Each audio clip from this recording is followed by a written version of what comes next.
So now let's go back to a bit to Hyderabad cantonment. Your days, तुम्ही हे बऱ्याच इंटरव्ह्यूजमध्ये बोललायत की मी Hyderabad cantonment मधल्या सोल्जर्सना बघायचो आणि तिथे कुठेतरी आर्मीचा स्पार्क तुमच्यात झळकला. तर मग सर बरेच लोकांचं असं असतं की वडील आर्मीत आहेत म्हणून मुलगा आर्मीत असतो, पण आय डोंट थिंक तुमच्या केसमध्ये असं आहे. I am the first. तुम्ही पहिले आहात. तर सर मग ती जर्नी कशी होती? तुमचे काही फ्रेंड्स होते सोबत काय?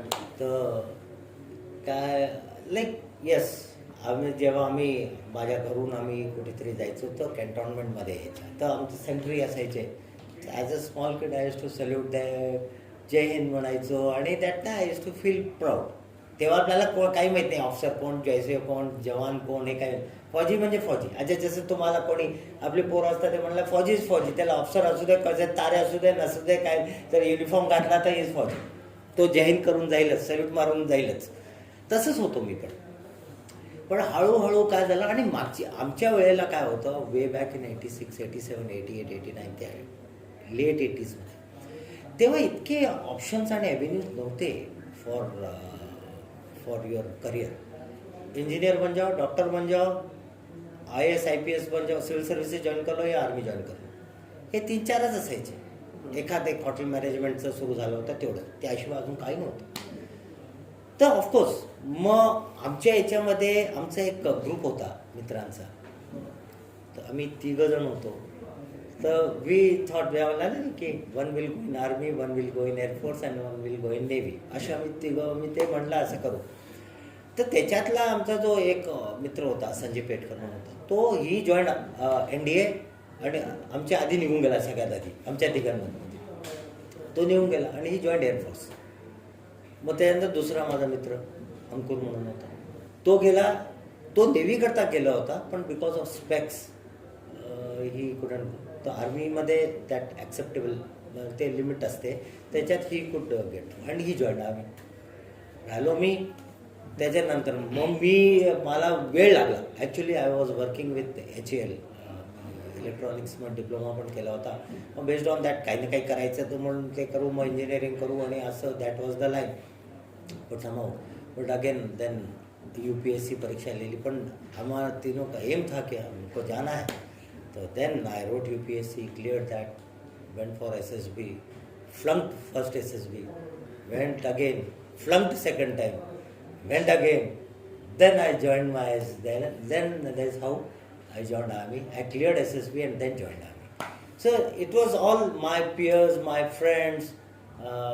आणि दुसरे माझे वडील सर्वे ऑफ इंडियामध्ये होते. A.G. जोशी आहेत माझ्या वडिलांचं नाव, ते सर्वे ऑफ इंडियामध्ये होते. तर त्यांचे जे बॉसेस होते ते आर्मीचे होते. तर जेव्हा मी वडिलांकडे जायचो ऑफिसमध्ये जेव्हा लहान असताना, तर मी त्यांना पाहायचो. ते युनिफॉर्ममध्ये नसायचे, पण आय न्यू की major so and so, lieutenant colonel so and so, they are my dad's boss, असे ना विचारते. तर त्याने मला यार बनना तर यहीं आगे बैठना है, तो पक्की बात है. तर that and there my father's boss also, they use to speak to me and मला, so son what do you want to do, मला I want to join army. So ये माहौल बनता रहा and then and of course luck also played, my hard work played, and so this is how I am today here. आणि मला असं वाटतं तुम्हाला SSB ला विचारलं सुद्धा लास्ट टाइम की this is your 3rd time here. तुम्ही परत येणार? I think you have gone through very in detail. तर काय झालं, तर मग तिसऱ्यांदा त्यांनी विचारलं की 2 times you have already gone, so what do you think this time? Then I said ki like why do you want to join army? बोला then मैं बोला कि army because I had my aims and my interest in army. I wanted to join a uniform force, but twice I flunked, and though I have written IAS, my prelims also I got through that also. I am trying other places also. Similarly I am trying here. There is nothing that but मेरा interest था, इसलिए I am coming here.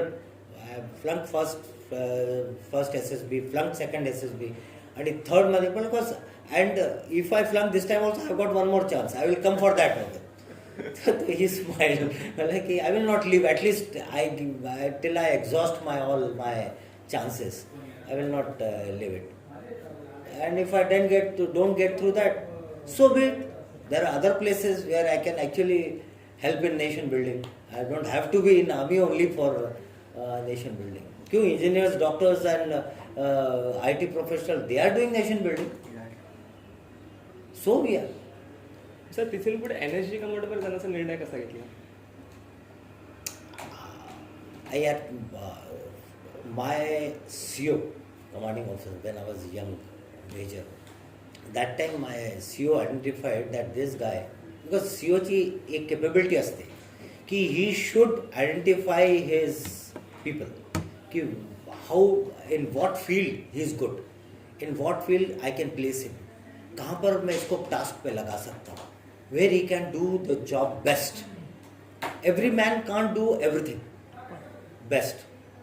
मतलब he has to be best in one, बाकी इसमें he has to be, but best कहाँ होगा होगा. Then my CEO identified me here, he can do well in NSG because he has got that frame of mind. आणि थोड़ा मी I was go getter types, म्हणजे I was go getter, म्हणजे लेना तो लेना कुछ भी हो जाए ऐसी तैसे. तो आई यूज टू मतलब था भी because of my this thing all. जब भी टास्क होता था मैं किससे भी भिड़ जाता था और वो को जाता मेरे को चाहिए नहीं चाहिए किसी भी करके ये नहीं तो आई होप कर क्रोक I use to get it done. तो ही न्यू दैट ये बंदा he is good for that and as he recommended my name and I got a call for I got the joining instruction to join NSG and I had to undergo 3 months probation for that. Very physical and mental. But it was all full of physical and mental this thing. So I had to be really physically fit and mentally robust. Though I was, but then in NSG I have to just go with it. Khatam karna hai probation. Somehow I have to do it, and I did it very comfortably. And sir तुम्ही महाराष्ट्रामध्ये कार्यरत आहात पण यापूर्वी तुम्ही CEO म्हणून गुजरातमध्ये कार्यरत होता. राजकोट. हो सर. आणि गुजरातमध्ये NSSच्या विद्यार्थ्यांचा आणि महाराष्ट्रामध्ये NSSच्या विद्यार्थ्यांचा म्हणजे काय नेमका फरक जाणवला? NCC sorry. फरक as for kids are concern तसं काही फरक नाही आहे. पण as far as the support from the state and this thing, गुजरातमध्ये काय आहे, the state government is very proactive in giving funds. Very proactive. इथे इतकं नाही आहे. इतकी प्रोॲक्टिव्ह म्हणजे आहे, मिळतं असं नाही म्हणून नाही, पण तिथे आम्हाला बोलायची म्हणजे फक्त कुठे त्यांना कळलं पाहिजे की यांना हवं आहे then they use to release the fund. आणि मग त्यामुळे तिथे इन्फ्रास्ट्रक्चर वगैरे पुष्कळ बनले. तिथे अकॅडमीज आहेत, 3 NCC अकॅडमीज आहेत जिथे पूर्ण ट्रेन होतात मुलं. इथे एकही अकॅडमी नाही आहे इथे महाराष्ट्रात. आता Maharashtra government is doing something, तो आम्ही प्रपोजल वगैरे पाठवलं आहे आणि the word has gone across. आता बघू how it comes. But I wish Maharashtra government they should provide us land. The Gujarat government had given the land. They had given 45 crores to make a academy. So इतकं नसलं तरी to start with at least land मिळाली तो आपण small प्लिंट्स बनवू शकतो. तिथे आपण टेंट्स लावून आपण ट्रेनिंग करू शकतो. वॉशरूम, बेसिक वॉशरूम, इलेक्ट्रिसिटी, एक छोटा कुक हाऊस. राहायला आम्ही टेंटमध्ये राहू. तसं we have to be train that way. तेवढं पण बेसिक पण मिळालं तरी होऊन जाईल, पण ॲटलिस्ट लँड तर हवी. म्हणजे दॅट इज द डिफरन्स. पण मुलांमध्ये असं काही फरक नाही. मुलं सगळीकडची सेम आणि तेवढंच जोश, तेवढंच हिंमत, तेवढंच मस्ती आणि तेवढीच सगळं असतं. कल्चरली ॲक्टिव्ह सगळंच, म्हणजे पोरांमध्ये काही फरक नाही आहे. सर आपल्या देश स्वतंत्र होऊन 75 वर्ष झाले आणि आपण आता यंदा आपण अमृत महोत्सव साजरा करतोय आणि आपल्या वृत्तपत्राची थीम देखील अमृत महोत्सव आहेत. सर येत्या म्हणजे गेल्या काही 75 वर्षांमध्ये आपल्या संरक्षण दलामध्ये जे काही बदल झाले जे देशाच्या हितासाठी असतील त्याविषयी? पुष्कळ बदल झाला आहे.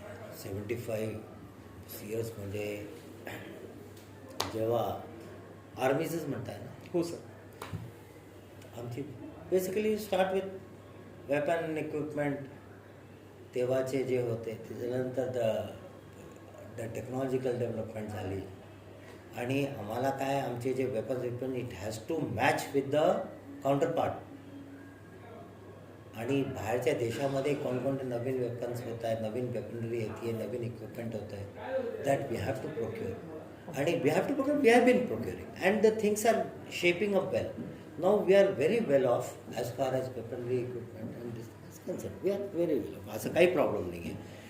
अँड ॲटिट्यूडल चेंज पण झाला आहे. द कम्प्लीट म्हणजे जे म्हणतो आपण कन्फ्लिक्ट्सची चे सिनॅरिओ पण चेंज झाले. आधी कन्व्हेन्शनल वॉर्स व्हायचे, आता कन्व्हेन्शनल वॉर्स नाही आहेत. आता it's a long distance war, missile warfare. Kargil you cannot call it as a war, it's a skirmish, it is a battle. Localised होतं तिथे त्याच एरियामध्ये. वॉर म्हणजे द होल फ्रंट, पूर्ण वेस्टर्न, नॉर्दर्न, ईस्टर्न सगळे फ्रंट्स उघडून जातात. That is a war when we say. That was a localised, म्हणजे असं कारगिल वॉरमध्ये होतं. तर आताची जी लढाई आहे that will not be a conventional war. So many now nuclear capability आ गई है अपने पास, उनके पास, सबके पास. अभी दैट थिंग इज देयर. उसके बाद cyber warfare. Now people hack our computers and information घेतात. Then information warfare. In today's world, आज के तारीख में क्या है, जिसके पास ज़्यादा इंफॉर्मेशन है he is well off, वो ताकतवर है आज की तारीख में. ये चौथा biological warfare. So the complete this thing, the war, this conflict, the scene of conflict, it has changed.